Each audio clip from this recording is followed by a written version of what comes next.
is Alexander. Shabbat for three. Bingo! Carter will get it for the win. Got it! He is hard to believe. Here's Jordan. Yes! The Magic, a 360 turn with the dribble. Magic down the middle. Gives underneath to Worthy. Slam dunk. Third in the corner. Double fake.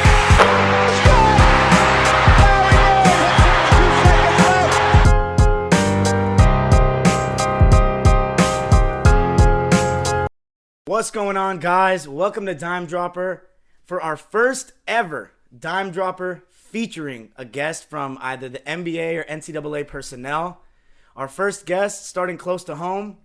He's been featured on the channel before, but not in person. My good friend, former Oregon Duck, Will Johnson. How you doing, man? Thanks for having me on, Dime. Appreciate it. Dime. You already adapted to the fans. Oh yeah, no, I'm big into it. So it's been a long time coming. And obviously now the season's over. Everything's done at Oregon. You're back here for a little bit. But let's just start out with, I wanted to ask you, I don't think I've actually asked you this before, but when did you actually start, like, hooping when you were young? So I used to hoop when I was young, when I was 4 or 5, like, most kids do. And then middle school I hooped a little bit, but middle school I got big into skating. So I took a kind of a break from hooping. I was a big skater. And then that was a couple years over, and then so high school, going into 9th grade, summer before, they had these workouts at Pally that were ran by who was the JV coach at the time, Coach Ryan, I think. Yeah. He was running them, so it was like Polino, Ryan, all those guys. And my mom made me go. I didn't want to go, but my mom made me go, and I got really big into hoop then. So high school is when I started taking it serious. Wow, I thought you were always into hoop like that, because I was hooping at didn't start as young. I was like 7, but I was really into it when I was like in middle school and stuff. Yeah. No, I mean, I took it really serious in high school. It was a casual thing leading up to it, kind of off and on. Like, I wasn't super passionate about it before then, but I don't know, something changed in high school. I feel that. I mean, obviously, your dad was the coach for Pally when we were there. I was going to ask, so you obviously come from a great basketball family. Dad played at UCLA. Grandpa was an all-star. Did you ever feel like pressure to hoop or like live up to that? No, I mean, not by my no, honestly, I put pressure on myself because I wanted to live up to the name. In LA, Johnson in basketball goes well. So, but I mean, I don't know. It was more just me putting pressure on myself, trying to be the best player I could be. No, that's good that they didn't put on, because I know a lot of parents will do that to their kids. Yeah, no, my dad was never pushy about it. He was always do what you want to do. So I was gonna ask. So just to give like the listeners some background, like you were good senior year, like you were at that point you were our best player. Yeah. But it wasn't until you went, but you weren't like, talk about how when you were in high school you weren't getting like looked at like that. Yeah. You know what I'm saying? No, I mean I had a few looks from a few schools, just kind of interest. I had JUCOs, the NAIAs, D2s, a few interests from D1s. But I just I wasn't what I was a year later, and so let's talk about that. You chose to go to a prep school, Middlebrooks, here in LA. Yeah. I know you don't speak too highly of how fun it was, but how crucial do you think it was to your basketball development? No, I mean that was a pivotal moment in my career, just because I was always working out. Like we would be in the gym for long stretches. I'd be in the gym for 5-7 hours at a time. So it's just time to work on my game, and that's when I really started to, see a lot of improvements in my skill for sure. Yeah, because I was gonna say, by the way, when did you hear interest from Oregon or certain schools while you were at Middlebrooks? Well, I was getting a few looks from schools. Some stuff fell through, but actually my grandpa knew Coach McKenna, Kevin McKenna, assistant coach in Oregon, and so he reached out. Sent some film. The coaching staff looked over it, and they said, "Yeah, you can join the program." I went as a preferred walk-on, which I mean I don't know the technical difference, know, but it was the first of their program, and I mean, I was gonna ask. So before you actually went, I remember this was like the summer of 2017, I think, because you went 2017-18, right? Yeah. Yeah. So I remember when you would always like work out, and one time. So this is just for the listeners. I worked out with you one time. Yeah. And, bro, that shit was like, it wasn't even like I was sore after. I was like injured. So like, for you guys, like, have to realize like the how much time and like how hard it is to like be D1 and like practice at that level. Like, what describe to people like the daily grind, like when you were preparing to get there and then when you got there. I mean, it's an everyday thing.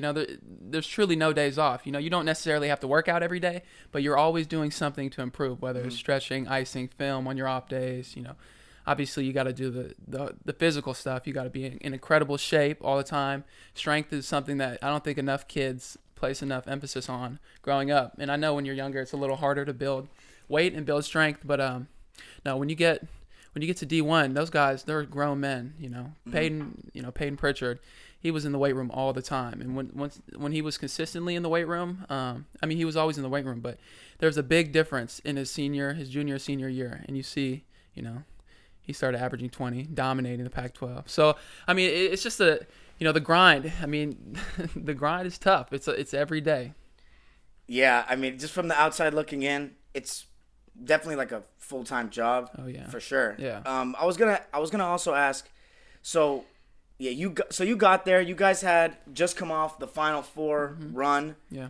Obviously lost a couple of key players, but you got to play with Troy Brown and Payton that first year. So just talk about playing with those. Let's start with Troy, since you only played with him for 1 year, right? Yeah. Let's start with him. How was it playing with him? And honestly, just give us like because I remember when you were sending, like, obviously for one of our friends to be in the Pac-12, like sending us in the group chats, like you on the Galen Center court and like all that stuff. It was surreal for even us, just like to see you at that, like any of our friends at that stage. Like, what was it like when you first got there? Like, was it a little bit like, obviously your parents, or you had family that went to UCLA and stuff, but was it like kind of shocking in the beginning to be there? Yeah, no, it was. I honestly, like, I'm not even gonna lie, I was kind of a groupie, kind of like, like Troy. I used to watch him in high school, 5-star recruit, top 20 in the nation, and it's just like, it was just surreal for me to be, on the same team, on the same court, working out with him, like, at first. Because, at Pally, it's not like we had a lot of D1 guys. We didn't have I was never really around these type of guys. I just had major amounts of respect, but just walking on the court for the first time, dunking when I first stepped on the court, I dunked out there, and it was really surreal. It was amazing. Yeah, obviously Oregon's a great school, great program. You also have like all the Nike stuff going on there, so that's cool. Get all the gear. So that first season, you redshirted from my memory, right? Yeah. You redshirted. So how was that? Just I'm guessing you kind of just observed everybody. I'm guessing, or just went through practiced and just tried to pick things up. How was that first year? And like, was that the year you guys went to? That wasn't the year you guys went to the Sweet 16, was it? It was the next year. Yeah, that was the next year. Yeah. So how was that first year? Just obviously from a basketball standpoint, but also from just being a D1 athlete in big school standpoint, socially. Yeah, that first year, I just tried to soak it all in. I'm trying to, obviously I was working out, trying to get as good as I can, but usually you don't get to travel when you redshirt, and I was blessed with the opportunity to travel with the team, go on the road. It was surreal being in all these loud arenas and filled with people who are just screaming, like Arizona specifically and Washington. Those were two of the loudest arenas. But that first year was just, it was just no other word than amazing, because I never thought I would be on that stage, to tell you the truth. I was gonna say too. So something we showed in the "Is the NBA Getting Better" video, where I put your highlights on, was something I noticed you started doing after high school. You started posting up, like you started working on post game, which is like something I always talk about on the show, but something that guards these days don't really have. So to me, that gave you kind of like an edge that most hoopers that I've played against don't have, where you were guard that you could post up and face up. Yeah. When did that start coming about? I'm a big Kobe fan, and in high school I used to just sit in my room and just work on footwork all the time. And obviously I was never going to be big enough to actually post up, especially at a D1 level. But I just felt overall like the post up game helped my footwork. Even like when I'm coming off screens, I can see how I can get my feet situated a certain way. And I don't know, it's just I love post game. I love the mid post, Mike, Kobe, those type of guys. So definitely. I was gonna say, then in the summer going into 2019, I was able to hoop with you and kind of like see how much better you gotten, and it was obviously like insane. It's like for people that want to know, like one of the craziest like transformations from like a hooper, like you went from being like a good player to like being ridiculously like I couldn't. You had counters to everything, like one-on-one. Like so, how big? Even though you're a point guard, how big was you're very into like the one-on-one kind of game? You're very good at that. Yeah. So did that come from Kobe as well and stuff like that? Definitely. I mean, I just I always say skill above all else. I mean, I used to play tons of one-on-one games in high school. I mean, I never was really big. I was a big guy. I used to just work out. I never was the type of guy to go hoop at the park 5-on-5s, which I kind of regret in hindsight. But I would always play one-on-one, and so I developed all these counters that I'm always working out on. It's easy to implement all the stuff you work on because it's just you versus another guy, and you try different things, you see what works, what doesn't, and no, the one-on-one game is big. I mean, it's Kobe special. Yeah, I was gonna say because I was playing against you and Victor Bailey, who's now at Tennessee. Mm-hmm. And he was getting, pretty consistent burn. Yeah. And obviously, it was pretty impossible for me to guard you guys. But, like, I tried my best to, try to bait you guys into shooting jumpers. Yeah. But with you, it was hard because you have a really good jumper. With him, it was – and that's when I kind of noticed, like, that was the moment when I realized, like, how far you came because, you obviously are going to stick up for your boy and say, like, oh, I think Will should be playing and all this stuff. But when you, think of the D1 level, you're like, maybe he's not – that's our friend. He's not a D1 guy. Yeah. And then when I was playing with you guys and I saw that they were like asking you, how do I do this? And it was, even harder for me to guard you when he went, when Vic would go skill wise on me, like face up. Because if he wanted to post me up, he could do that all day. But that's when I realized, like, man, like Will can, like, he's not only hanging, like he is really good. Like, and that was, so I was going to say, so that was the start of 2019. You were expected to get a little bit more, get some time on the court that year. Yeah. How was it like, obviously it was a great Sweet 16, but was it tough, not being able to play after all that? Oh, yeah. I mean, I put countless hours in, and, I always felt as if I was good enough. But, when you get to the D1 level, as we like to talk about in our circle, there's a lot of, politics. There's a lot of stuff that comes with it. Obviously, I'm playing in the same position as Payton Pritchard. Yeah. So, I mean, Payton's a remarkable player. And so there's not a lot of time there. But, I mean, it was just kind of like, it just tested my mental. Just testing my character. Just kept pushing through. And, I mean, it happens. How was the Sweet 16 run that year? That was awesome to watch with Kenny Wooten and yeah. No, that was crazy because at the end of the season we weren't doing the best. I mean, nobody thought we were kind of on the verge of being in the tournament. Nobody thought we would lose to the eventual champions by 5 in the Sweet 16. But no, it was crazy. I mean, because once you get to the tournament, you realize there's only 64 teams that get there each year, and I mean, especially if you're at a lower school, how many D1 schools are there? You realize how many teams or players like never get to play in the tournament. Yeah, and I was blessed to be able to go 3 or 2 times, but and even got on the court. Sometimes too. Yeah. So I was gonna say, how are the Oregon fans like? Oh yeah. How are the Oregon fans? No, they're amazing. I mean, in Eugene, it's just they're a college town. They love the Ducks. They're always supportive. Every single game, every event, every sport. No, I love the fans. I mean, they're ride or die Oregon Duck. And that's different for people like us. Like obviously UCLA, USC, it's in LA. It's not that small or college town where everything revolves around the school. So that's definitely a different experience. Mm-hmm. I was gonna so you mentioned Payton. Let's talk about him for a second. You roomed with him. Mm-hmm. How was being around somebody who was considered like the man of the team or like the captain or whatever, and now he's obviously moved on to the Celtics, and the Celtics fans love him. Yeah. So, how was it like, being so close to him? Yeah, I mean, you would think with a guy who's got shown so much love, he would be a little cocky. Payton was not. He was incredibly humble. He was always willing to learn.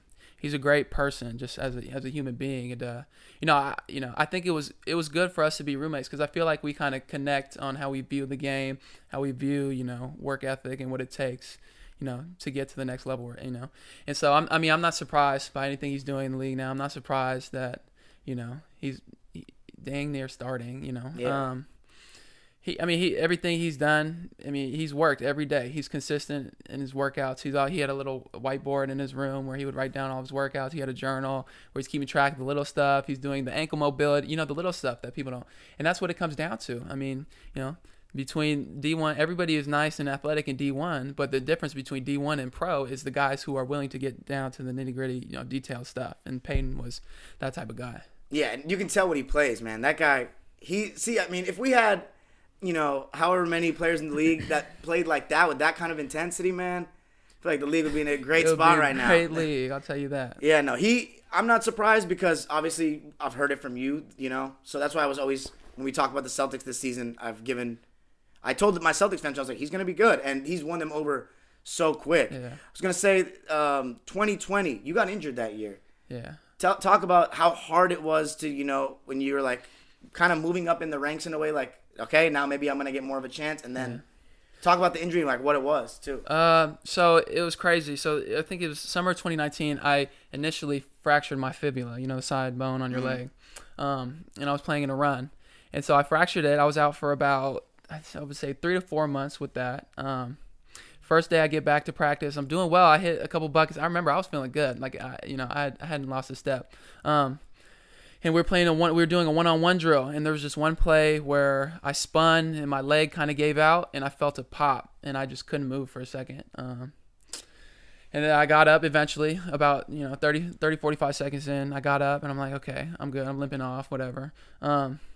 And so after, I'm thinking like, I dislocated my knee, maybe I tore a meniscus or something. And the doctors told me I tore my ACL. I was just blown away. I'd always been so, I never liked to speak on injuries because, I love the game so much. That was probably my ultimate fear. And, when they told me, my heart just kind of sunk. And it was a long process. I mean, that's a year-long recovery, really. I mean, my knee still doesn't feel the same. And, it was heavy, but that 2019-20 season was basically just all like rehab for you, basically. Yeah, no, it was a lot of mental stuff. I feel like when I came back, my mental was on a different level. But so you think it helped you mentally? Yeah, I mean, I think it helped me mentally in life. It was a blessing in disguise. I mean, I found new passions. I learned a lot about myself. It was, I mean, honestly, I try to see the silver lining in everything. And yeah, that's a good mentality. Yeah. I was going to say, so that was the 1 year. Actually, no. Was it 2019 you were playing with Bol? Yeah, 2019. Yeah, 2018, 2019. He got injured, though, when he was with you guys, right? Yeah. Yeah, I was going to say, so let's talk two other guys. We talked Payton and Troy. Kenny Wooten, because quoted by Vic, you have to throw some crazy shit up for Kenny not to block it. Yeah. So I want to talk about how Kenny Wooten's have you ever played with anybody that can block shots like that? No, no, it was actually crazy. I mean, in practice, some of the stuff he would do, if you guys would see the film, you would be blown away. It's just remarkable how high he can jump. Do you think he deserves a shot in the league? Yeah, I do. I mean, I think he can be a big help to team. I mean, defense, rebounding, that kind of thing. Those are big parts of the game. I know people like to focus on the scoring and the offense and everything, but if you don't get the ball, you don't get to score. You don't get to have the offense. So. Yeah, so let's talk Bol. A lot of people he's very likable. Mm-hmm. His dad played in the league, and 7'7" guy with the jumper like that. Mm-hmm. A lot of people think that the Nuggets should give him more minutes. How was it playing with him for a year? I said Kenny was crazy. Bol was even crazier just to watch, just because 7'2" with a handle. He's not 7'7". That's his dad, huh? Yeah, his dad's 7'7". Okay. Still tall. But he had a handle. He moves like a guard. Like you can just tell in his body movements. Mm-hmm. He could block. I mean, dude, the dude's arms are like ridiculous. I would get to a pull up and he'd be like 5-7 feet away from me and just block. I'm just like, what? Like, but Bol's a unicorn. Like his game is crazy. Yeah, I mean, we had a lot of Oregon guys lately getting into the league. Mm-hmm. I was gonna ask. So how about this? Who was the toughest guy you guarded in your whole, maybe not even at Oregon but that whole D1 experience? Honestly, I would say Honestly, I'd have to go with Payton, just because Payton. I mean, he's in incredible shape. His conditioning's on another level. He's strong. You wouldn't think he's as strong as he is. He has counters, like he's always countering. But the dude can shoot the lights out. I mean, you see how far he's pulling. I mean, in the open runs, he would hit 8, 9 straight and just game, league dudes. We'd have Dylan Brooks and all these dudes pull up, So Payton, I would say, is probably the hardest guard. How about who was the person that you, when they were guarding you, you were like, damn, this is going to be work to score? I would say, there's a few guys over the years. Abu Kijab, he's at Boise State. Keith Smith, really? Keith, yeah. Okay, I know Keith locked up like that. No, he was strong. Payton was a good. I mean, he plays defense. Yeah, he takes pride in it. So sure. there's difference. There's a bunch of guys. Well, did you ever get any sort of notion like, okay, I think that this time I'm gonna be able to get in, and then let down when it didn't happen? Oh yeah, plenty. I mean, a lot. I had my fair share of those. They just kind of. I mean, it just happens. It's just the way the game is. Especially after backing up Payton Pritchard and being around somebody like that. You were a vet at the time, and it's tough probably to see younger dudes just come in out of nowhere that you probably think you compete with, or know you could compete with. Yeah, there's something to be said for experience and just being around on that level. Yeah. So overall, how would you describe your experience at Oregon? Obviously you did finally. I was really happy we all saw you get a bucket, a nice skilled post bucket. Yeah. But sadly, we didn't get to see too much else. So how would you describe the whole experience? I mean, I was blessed to be a part of those teams, regardless of how the playing time went and everything. I'm incredibly thankful to have had that opportunity to be around the dudes that I was around, to be around the game, the high level thinkers of the game. Mm-hmm. Obviously, I'll get gear and all the superficial stuff, but just being able to travel, experience, go to different places, it was an amazing experience. So I wouldn't trade it for anything. That's awesome. So my next question is, what's next? I'm just I'm a man of many endeavors, I would say. I'm big into investing right now. Mm-hmm. I'm learning to code so I can create an app, trying to get a business idea going. And I'm just kind of living right now. Nothing set in stone. So you don't think you're going to get back into basketball? For the time being, I probably not. Feel that. But, I mean, maybe a year from now, I'll see how I feel. Yeah. I mean, you've dedicated so much into the game these last couple of years. It's hard to not see it fully be rewarded in ways. I was going to ask, I forgot, I wanted to ask you about this at Middlebrooks, but there's footage of it, actually. One of our former guests, Ocean's Wave, actually showed it to me. You and LaMelo playing against each other back when you're in Middlebrooks, and he was on his club team. Mm-hmm. So did you notice anything about what's the difference between this LaMelo that we're seeing on the Hornets and that one that you saw you played against? He seemed a lot more immature. I remember at one time I hacked him. He said, "Watch out, bitch!" Yelled at me. But he's just like, his growth over the years is, it's been great to see. You could tell he always had the game. He always had the skill, but he grew. I mean, it's just his game. I just love his game, honestly. He's way, I remember we used to hear about him as the guy that would point to half court and he was going to pull from 50. And then now he's like what everybody thought Lonzo was going to be, but like a more confident version. Yeah. No, I think the going overseas really did a lot for him. Hell yeah. He had to grow up a little bit faster. He was playing against grown men. And so, he already had all the goods. It was just about, being able to put it together. Yeah. He is. So let's talk about the reason why I included you in the NBA Getting Better and Better video. The NBA. So you were pretty big LeBron guy, just like I was a big LeBron guy. Yeah. And then this was, I want to say, last year, I think, when you were injured. Mm-hmm. And you started hitting up our group chat and basically, essentially challenging all the views that, I had about Bron or the league or the history of the league. And I've always been big into the history of the league. But I was kind of convinced that just everything's getting better with time. The old dudes were good for their time, but they probably wouldn't be that great today. We all were. And what's crazy is that you have, all-star grandpa, and you used to say it. Yeah. No, that was a product of my generation for sure. And it's so easy to get influenced by the media too. Yeah. The media does a number on opinions. So you started telling me oh no, like the rules are the main difference. The players couldn't dribble the same way. It was, considered carrying and palming. But you were making some points that I couldn't really, I had no words for them. Yeah. So I was going to say, so talk about what got you into the old school game so much. What changed for you that made you, like, the light bulb, like, yo, like, these older players, like, some of them would be even better today. Yeah, I mean, I think I really started doing a deep dive. When I was injured with my ACL, I started doing a scouting page where I try to find kind of diamonds in the rough type guys who were overlooked. College basketball. Yeah, college basketball. And so because I was doing that, I was writing out these captions with, why I think, all these specifics. And so I wanted to, I was always comparing guys to guys in history. And so I kind of wanted to, improve, the amount I knew.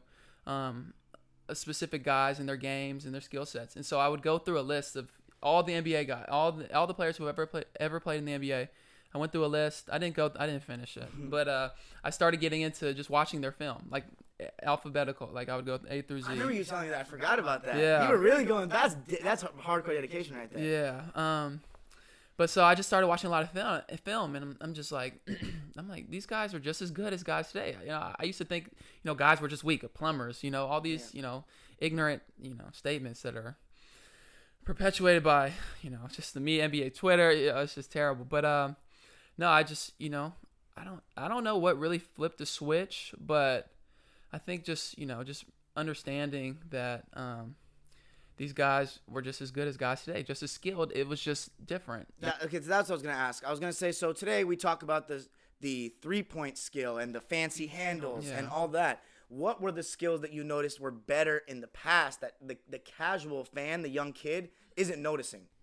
Just the efficiency. Like, when I would play one-on-one, I'm always doing 3 dribbles or less. Okay. So I don't like all the fancy, like, three dribble combos before you even make a move on your, like, I just think this is a terrible game. And so I think, players back in the day, they're a lot more fundamental, a lot more efficient with their movements. Yeah.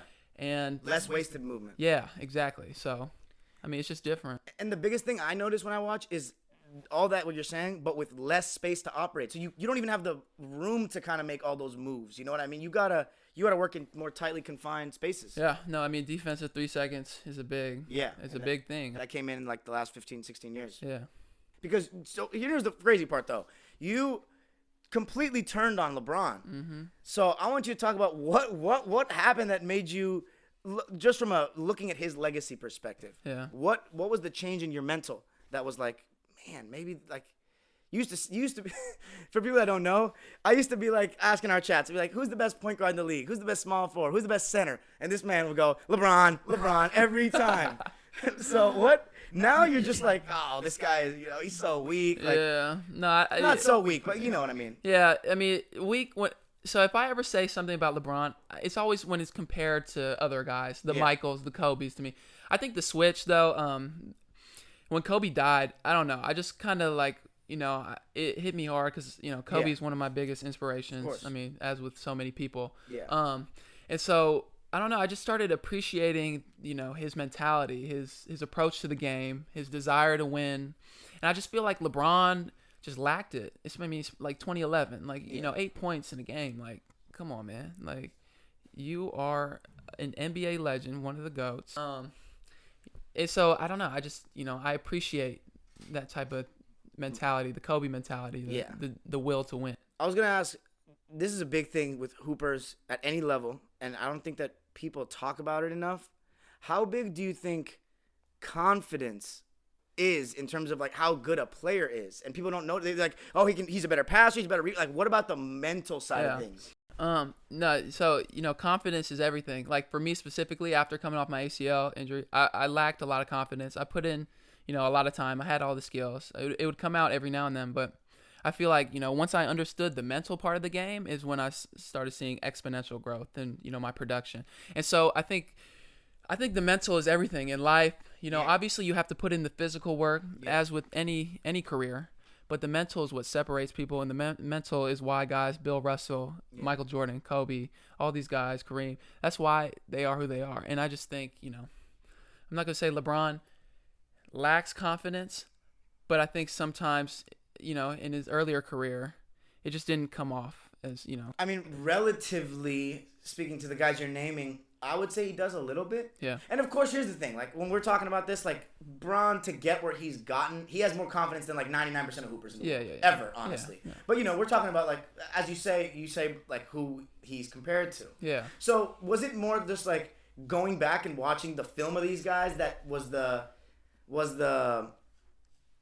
you're not deal breaker, but, like, enlightened you, so to speak, on that, Because we always hear Jordan Bron. And you started, like, challenging my views with that. Because I was even convinced. Yeah. As much as I know how great Magic is or knew how great Larry Bird is, I was still in that Jordan LeBron, like we hear. And you started challenging that. So was it really, when you saw those guys play, you were like, these guys aren't that much worse? Or I mean, watching the film, you see what they're doing. You see their movements. It's no different than today. It's just, today's just a lot more showy, a lot more flashy to me. Yeah. But yeah, I mean, I think the media, like the Jordan Braun comment, the media, I mean, it's just crazy what they do. And that's part of the reason I kind of like, I don't know, that might be part of the reason why sometimes I do hate on LeBron too. It's because I just get sick of, people disrespecting the history of the game. Like all these, Michael Jordan, all these guys, they respect the history. I'm not saying LeBron doesn't. LeBron respects the history. But I'm saying the media, they just don't. And so that kind of... I mean, here's the thing. He definitely respects the history to an extent, but he's also, whether you can say, it's confidence or what have you, but, this man did call himself the GOAT. Yeah, no, that's... So that was, to me, just like, I think especially when you only had 3 rings, like, I just think that, that's fine if you think that in your own head, but when you're saying it, everyone in the world can hear that. Especially all the guys that came before you. Yeah. Like, that's just like, I don't know. I when I heard that, I was like, and the funny part is I was such a Bron fan at the time. I was like playing devil's advocate. I was like, I mean, like, I understand. Like, no, like, dude, that was just like, I just think that was out of place in my opinion. No, yeah. I mean, you let your peers decide. Yeah, I mean, he had 3 rings, and I mean, how many times are you in the finals to get those 3? The game comes down to winning, and whoever wins, obviously it comes down to what you contribute and your role in the win. But winning is the most important. And that's why I just am blown away when people just discredit guys like Bill Russell, all the time.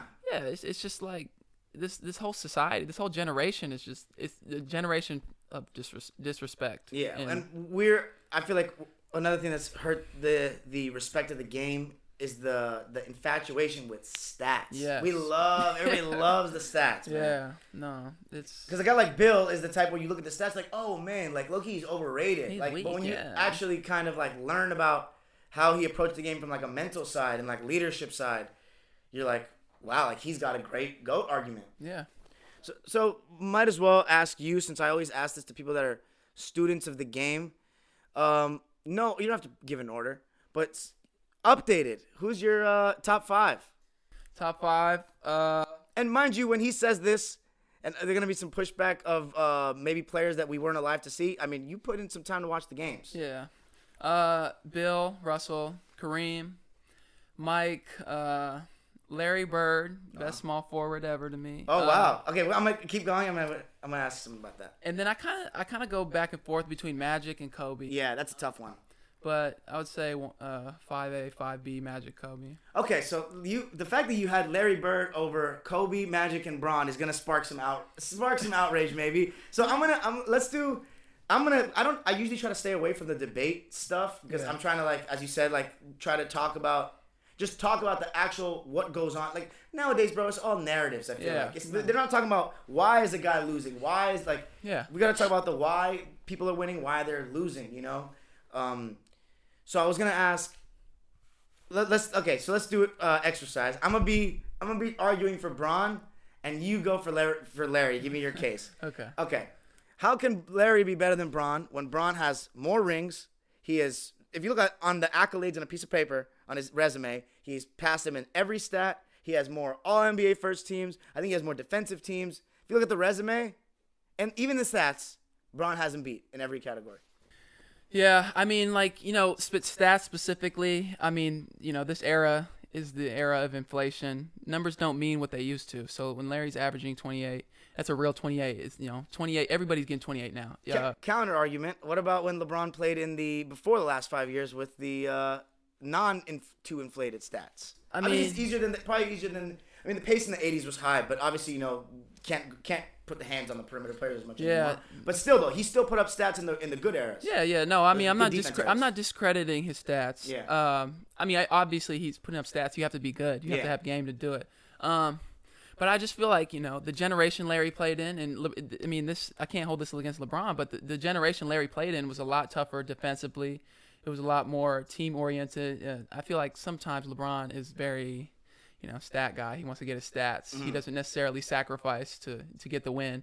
And also why I say Larry, Larry to me is just as skilled as LeBron. I mean, more. More skilled. I mean, it's specifically, people like to talk about passing. LeBron's this amazing passer. I mean, Larry to me is incredibly underrated as a passer by this generation specifically. I know, older generations have mad respect for Larry. Yeah, I mean, for this sure. This dude with the mullet coming and give you 50, 40 with his left hand. He's telling you what he's going to do before he does it. That's like Jordan Kobe level confidence right there. Yeah, the mental. Yeah. If I'm arguing for LeBron, I'd say how could he not have a mental when he has 4 chips? Yeah. I mean, there's levels to it. There's levels to everything. Yeah. I mean, to me, I when I compare guys, I include the mental. Yeah. Because the mental is part of the game. The mental contributes to winning. Winning matters. Larry's 3-2. LeBron's in the finals. Oh, what about so you're gonna go with the finals record? A lot of people are gonna dislike that. I mean, yeah, it's like people are always like, oh, it's a team game, yada yada, whatever. Dude, he's 4-6. I'm sorry, man. You have more. Give me a GOAT that has more losses than wins in the finals. Okay, out of anybody I've named or who LeBron is compared to in history. So the Mikes. Only one is Wilt, and I mean, he has similar. People say similar things about Bron and Wilt. Sometimes. Yeah. I mean, I love Wilt. I'm not super. I mean, Wilt, most athletic athlete to me. I mean, from what I've seen, the most athletic. Me being 7 feet, benching 500 pounds, running the 40. But I mean, the rings to me matter regardless. I mean, LeBron. There's a lot of stuff. It's 2011. Obviously, everybody knows that. What was it, 2018 when the George Hill, J.R. Smith debacle? Yeah. Come on. You quit in OT game 1. That changes the momentum of everything. Well, the LeBron fans will say that J.R. Smith's mishap is the reason why the morale was deflated. I used to use that. So weak. Really? Yeah. Dude, you're trying to win the game. Sorry. No, go with the passion. I love it. Fuck what just happened. Move on and win the game. You're in OT. It's 0-0. You feel me? It's just so weak mentally. This generation is the generation of excuses. Okay, so let's go because when we grew up, Kobe was Mr. No Excuses. Yeah. I mean, I'm not saying he never made them, but for the most part, he didn't. Here's the thing about Bron fans, and here's the thing why we can speak on this. We were Bron fans. We made excuses for him. Of the biggest, you can go through my Twitter. You go back in history, you'll see all the tweets. I have the receipts there. LeBron coming with the cast after the game. Yeah, I'm just bro, don't show it. Come on, man. So basically, what I'm getting is obviously, you said the rings, but LeBron has more rings than Bird. But you're saying, I think that what a lot of people are gonna say is, and I feel you on this, is he won 3 rings in less time. Yeah. He only played 13 years and he won the 3 rings. Obviously, somebody's going to say that LeBron had to play in Cleveland for the first 7 and Larry got the Mikal Paris trade in year 2. LeBron was in the finals. He had a chance, regardless in of who you're 07? playing. Regardless of you're in the finals. But his team was not going to beat 07. You're in the finals, dude. Get a game. Don't get swept. Okay, don't get a game, I feel. But now he's not winning that series. Bro, he got swept twice. I always go to AI Lakers. AI got a game. That's a good point. Come on. Even Jerry West without Elgin Baylor in 65 got a game, and he had to have 45 points. Yeah, I mean, dude, get one game. That to me is a big thing. That's the 2 pride sweeps. Thing. Yeah, I mean the 2 sweeps on his career is a major blemish to me, regardless of what people want to say. Dude, you are NBA players. You are surrounded with NBA players. Get a game. You're in the finals. You're obviously good enough to be in the finals. And if you're the greatest ever. Yeah, the GOAT. What about when the opposition side says Michael Jordan got swept by Boston in the first round? I can't. Is it worse to get swept in the first round than the final? I don't even care. I don't even entertain that. Dude, I hold it against Mike for getting swept. To an extent, a little bit. Yeah, I mean, Just because the games are close, some of them. I know that game that he dropped 63, that went to overtime, multiple overtimes. But people don't understand it. They don't actually add context, though. People don't talk about the team that Larry Bird had. But that's another thing. People are going to talk about that Larry had stacked teams just like Bron. I would argue, though, to back your point up, that besides the Warriors, here's my thing. LeBron never beat a team like the Lakers. You know what I mean? Like the Showtime. Mm-hmm. People are gonna say that 73-9. Stop. Like, if you're blowing a 3-1 lead, to me, you're not as good as people make you out to be. I'm sorry. Yeah. That's just the reality. Obviously there was a little suspension. Yeah, but I mean, they still lost. It's one game. It's one game. You need one more game to win the chip. You're not as good as people are making you out to be. It don't mean a thing without the ring. Yeah, exactly. I mean, and plus you look at it like I love Steph Curry. He's not Magic Johnson. And you look at the second, and he was also a little injured in that playoffs. But I love Klay Thompson. Love that guy. Yeah, me too. But he's not Kareem or James Worthy. No. It's a little different levels to the. And you can argue the Celtics team was better than the Cavs too, which they were. But I just think that Larry Bird being that Showtime Lakers team is big. So I guess I feel what you're saying. I mean, the confidence for the way you and me think about it, here's my thing. LeBron has confidence too. All these hoopers have confidence. This Jerry West, he was 1-9 in the finals or 1-8 in the finals, but all these guys had crazy confidence to get where they were. But as you said, levels. And again, this is speaking from former LeBron fans and not even trying to sound like we're hating, because people are going to say that after this whole segment. But Bird is one of the most confident players in the history of the game. Based on the way people talk about him, based on what I see when I watch him play, I mean, that's next level. No, it's GOAT. That's why he's the greatest small forward ever to me. Would you say? I mean, don't you think that LeBron's had a better career? Would you say that? Yeah. No, I mean, he's had a much longer career. Because of longevity. Everyone's gonna say longevity. What do you think about that argument? I mean, LeBron is the GOAT, taking care of his body. I mean, he's obviously incredibly athletic. There's a lot of things about today's generation that, in terms of recovery and stuff that just Larry didn't have access to. That's true. But, I mean, the longevity means something to me, but I don't know. I think it's, people put too much emphasis on it. In 20 years, you've been to finals 10 times. 4 and 6. I mean, here's the thing: the Eastern Conference that Bird played in was different. Way better. Was different than the one that LeBron played in. So, here's what I was gonna say: the longevity aspect. I agree with you, because I feel as though people from the players that were drafted in 1990 and after have a big advantage over the ones before. Yeah. Because obviously, as you said, here's the thing though: the modern fan will use that technology, recovery, all that. Oh, so let me ask you this again. This is perfect to ask you, because you actually played for a high-end D1 institution. Yeah. This whole advanced technology training and all that stuff that people say, the evolution. Yeah. How much? How real are these claims? What's the equipment like in your gyms and stuff? I mean, it's there's certain there's little things. Normatex was is a massaging thing you put around your legs, and we have above average equipment. Certainly when you compare it to the 80s when Bird played, but we use the ice tub, we stretch, we do the same thing. The evolution argument to me is just total bogus. It's just, if anything, I feel like guys were not more athletic, but as athletic. I mean, they're really athletic. Yeah. I think the only thing that really hurts them is the hand on top of the ball dribbling style. They look very stiff, kind of. Some of the jumpers look a little unorthodox to today's forms. Yeah. But the actual just running up and down and the jumping and all that is they look they just look like, when I watch it, they just look like NBA players to me. Every of one of these eras, 80s, 90s, 2000s, 2010s, they just all look like NBA players. Of course, guards now stand out a little more on the athleticism side. Yeah. Your Russes, your Ja Morants. But I think that's kind of how the game has evolved in terms of the guard has more emphasis now. Okay, let me ask you this. What did you think of when you watch these old games? What do you think about the big man differences? Just a lot more skilled, especially with back to the basket. The game is very perimeter oriented now. Yeah. And so everybody wants to get a jumper, Andre Drummond trying to shoot threes and shit back, in Cleveland. But when you see him post up, it's just nasty. It's just ugh. But no disrespect to him. He's a great player, but just skillfully speaking. But there's just a different emphasis on the game. Back in the day, it was about winning. It was about, being in your role, winning. Playing as a team. Yeah, I mean, I'm not going to say today is not about winning. Yeah. But there's a lot more emphasis on skill, individual skill, what players focus on. And scoring and stats to get you contracts. Yeah. I mean, James Harden, Yeah. he's the most when he was in he's still entertaining on the Nets, but when he was in Houston, when he's doing all these step back threes and dropping people and shit, like that's what gets you paid. You feel me? And how much do you? Oh, this is a big line of yours, actually. How much do you think people focus on? Like you love this line. Fancier does not equal better. Yeah. How much do you think the modern fan is like? Oh, they were not doing those.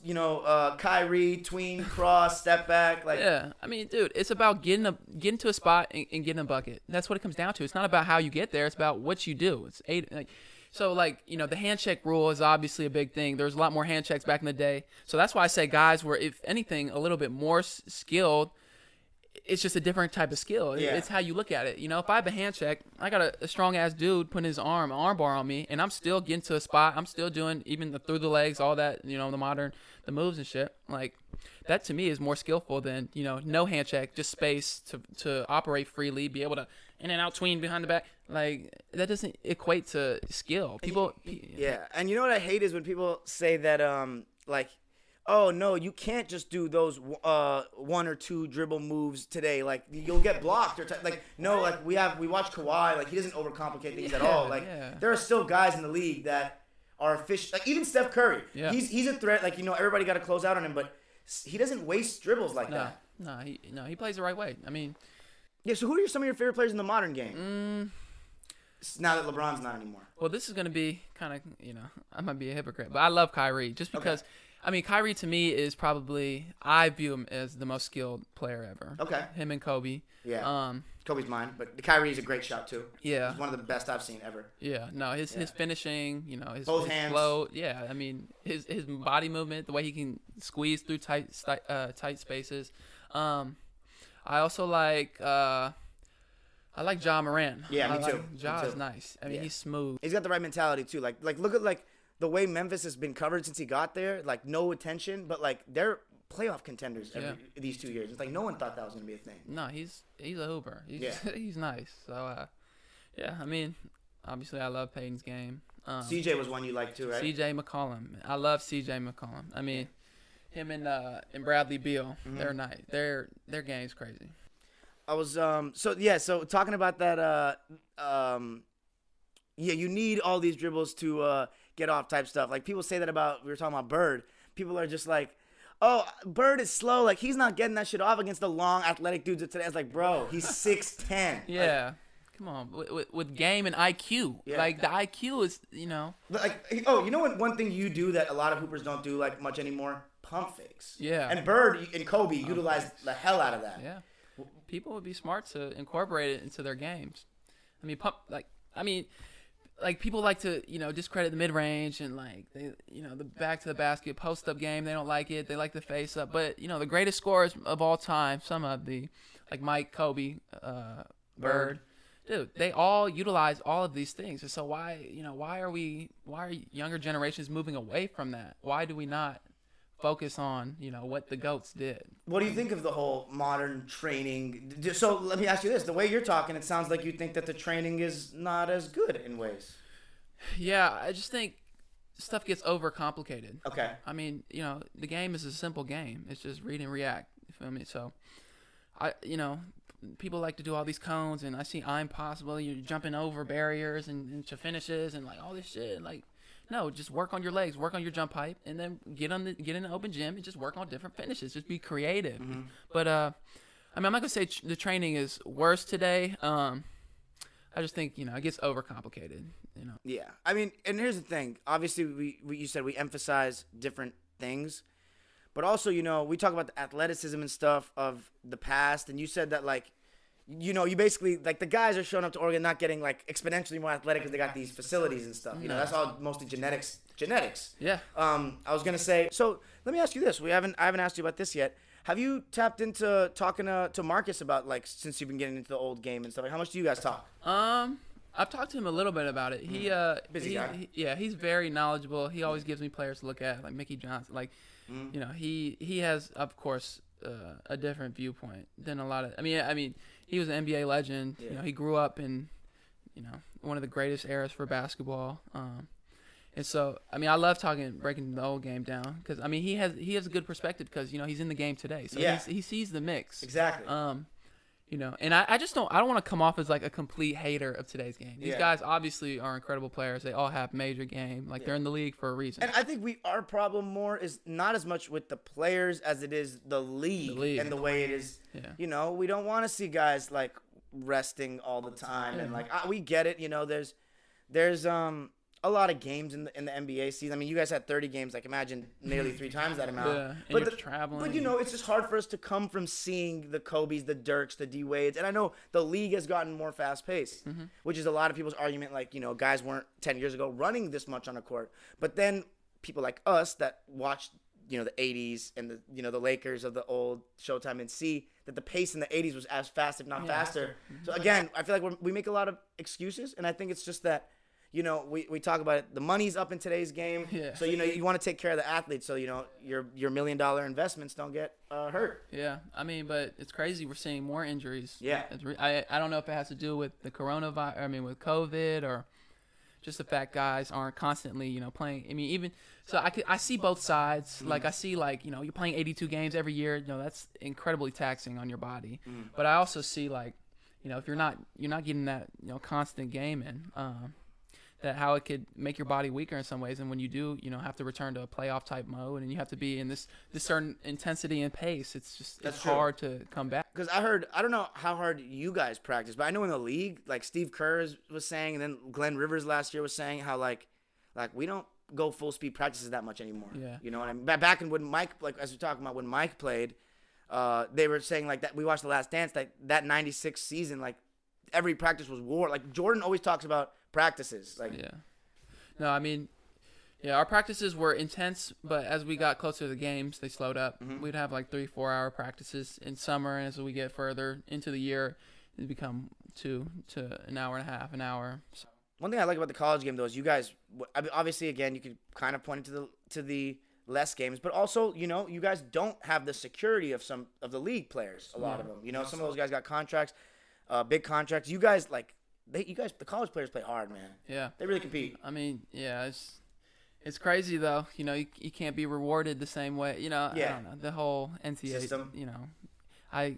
This might be a little harsh, but I call it modern slavery in a way. Obviously, it's not comparable to slavery. Of course. You just. Yeah. No, I mean, there's going to be a lot of people that agree with you on that. So yeah, hey man, this was fun. Any last things about I'm trying to think if I forgot anything, but I think for the most part we covered all the bases. I want to say though, thanks for challenging me on all my views, because I really have fallen in love with going back and watching the old footage, because we missed out on so much great basketball just given our age. Yeah. And it's kind of crazy thinking about when you talked about the wasted movements of today's league. Man, going back and watching Michael Jordan, man, he doesn't waste any movement. No, it's straight line, not going around you, he's going through you. If not, then he's using his skill when he's reading and reacting, rising up over people. Yeah, no, Mike is. I just think it's Mike versus LeBron. I just don't even think LeBron's in the same galaxy, to tell you the truth. I feel, and honestly, and here's my thing though, career-wise he is. Just looking at the paper, but when you look at the actual, I think when you and me, we just look at the game. So yeah, I think that's it. Any last words? You got anything? Thank you for having me on, man. I'm glad we finally got to chop it up. Hell yeah, and this probably won't be the last time. Hopefully we'll have some.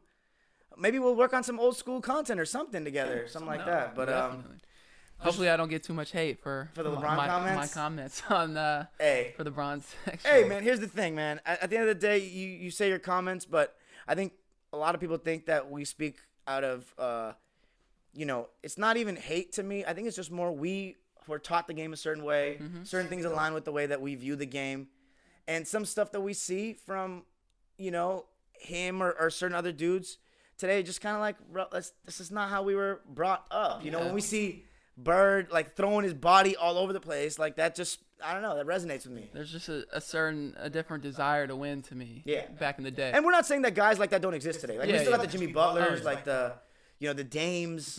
We still got those guys. So it's just not the culture. The culture's changed. Yeah, no, it's overall. It's not, obviously there's going to be exceptions, but I just think overall the league has changed tremendously, and I mean, for better for worse, to each his own. Yes, sir. But hey, let people know where they can find you on Twitter. Or Yeah. on the gram, whatever plugs, other endeavors you have. Yeah, no, I'm on Twitter at Will Johnson, WLLJHNSN. I'm big into the financial literacy. So, if you're into that stuff on Instagram, it's called Bohnsonomics. Those are the two main spots. For sure. Everybody, thanks for joining us. First Dime Dropper featuring. Make sure that you subscribe on all our platforms, YouTube Dime Dropper Podcast, Twitter, Instagram, and Facebook at Dime Dropper Pod. Peace.